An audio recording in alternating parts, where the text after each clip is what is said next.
அனைவருக்கும் மாலை வணக்கம். இனிய தமிழ் புத்தாண்டு வாழ்த்துக்கள். இந்த கபாலீஸ்வரர் கோயில் பிரதான கோயிலில் புத்தாண்டில் இந்த நிகழ்ச்சியிலே கலந்து கொள்வதற்கு எனக்கு மிக்க மகிழ்ச்சி. எனக்கு ஒதுக்கப்பட்ட அந்த 5 நிமிடத்திற்குள்ளாக 2 விஷயங்களை உங்களுக்கு பகிர்ந்து கொள்ளலாம் என்று நினைக்கிறேன்.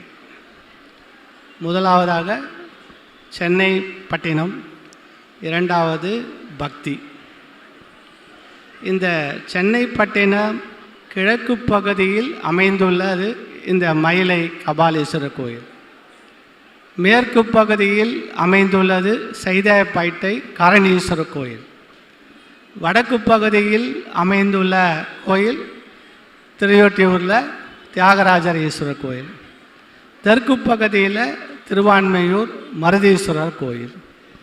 கபாலீஸ்வரர் கோயில் தலைபாகத்தையும் மற்ற உடலை காரணி என்று சொல்லப்படுகிறது மேற்கு பாகத்திலையும், மனது இதயம் என்று சொல்லுகின்ற வடக்கு பாகத்தில் தியாகராஜர் ஈஸ்வரர், மொத்தத்துக்கும் இந்த மருந்து ஈஸ்வரர் கோயில். இப்படி 4 சிவ கோயில்களை எல்லையாக கொண்டது தான் நம்ம மதராஸ் பட்டினம்.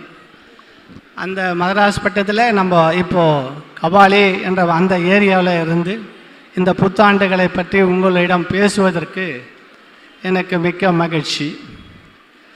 அடுத்ததாக பக்தி. அங்கே இருக்கிறவர் பகவான். அவர் மீது நம்ம பக்தி வச்சா நம்ம பக்தால்.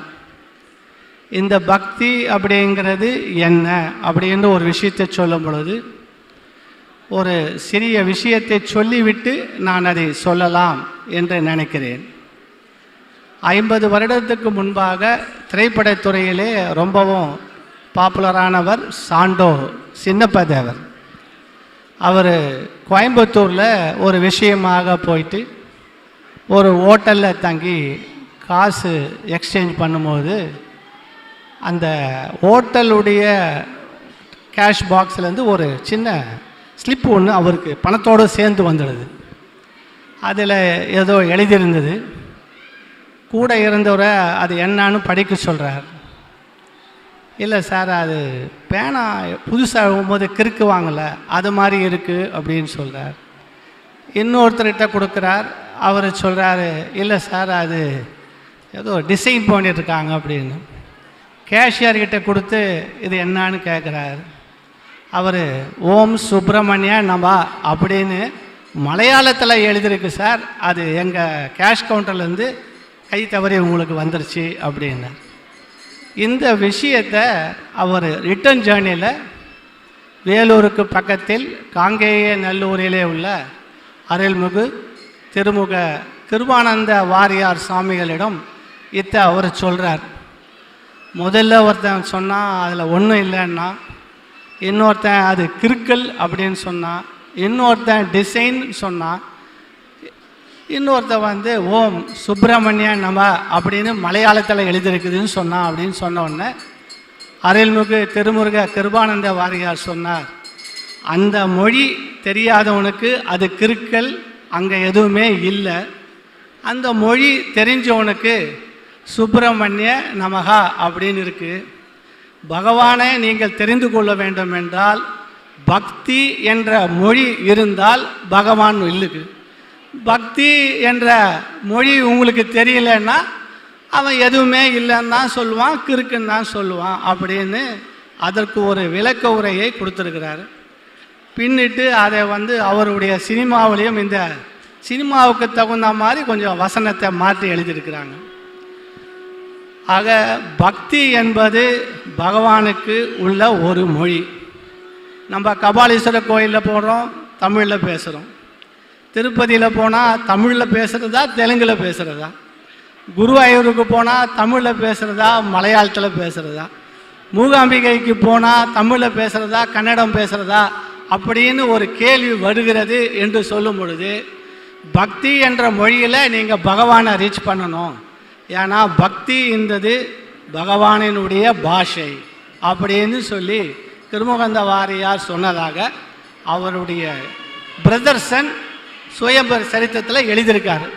ஆக நமக்கு பக்தாலாக இருக்கிறோம், பகவான் இருக்கிறோம், இடைப்பட்ட மொழி பக்தி.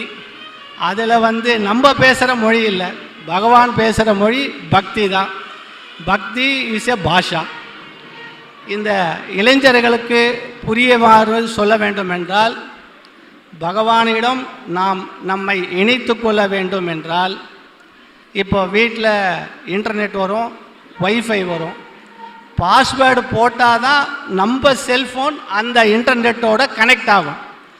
அந்த மாதிரி பகவானோட நம்ம கனெக்ட் ஆகுனா அந்த பாஸ்வேர்ட் பக்தி. அந்த பக்தின்ற பாஸ்வேர்ட் போட்டால் நம்ம பகவான் கூட சேரலாம், ஆன்மீகத்திலே வழிபடலாம். ஆக இந்த ஒரு நிகழ்ச்சியில் பகவானை அழைப்பதற்கு பக்தி மார்க்கம் தான் சரி. அந்த பக்தி மார்க்கத்தில் நமது வழக்கறிஞர்கள் இந்த மாதிரி நிகழ்ச்சிகளை ஒரு மாதத்திற்கு 9 நிகழ்ச்சிகளை செய்து வருகிறார்கள். மேலும் திருக்கோயிலில் அவங்க உழவார பணிகள் செய்து வருகிறார்கள். அவங்களுடைய இந்த பணி பக்தி மார்க்கமான ஒரு பணி, ஆன்மீக பணி. அவர்களுக்கு என்னுடைய பாராட்டுதல்களை தெரிவித்துக் கொள்கிறேன்.